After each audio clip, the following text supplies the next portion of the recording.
अरे चल सहिया पहुआ पीछे जा रे सला सला जा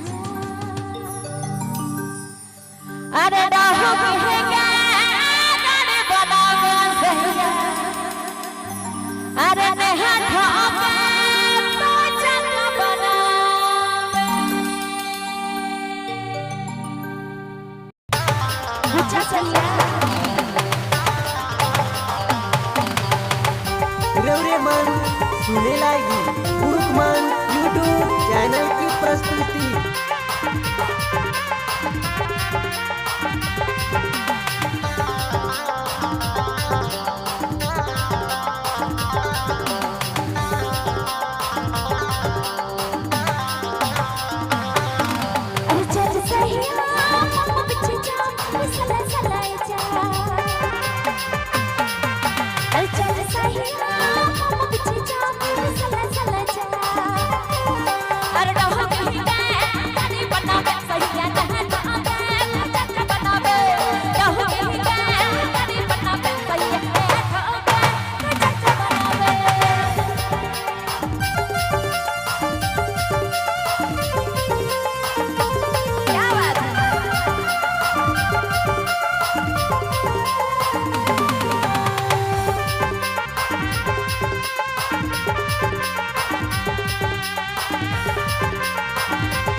मैं चाहूंगी मेरे साथ देने के लिए आएंगे सतीश भाई।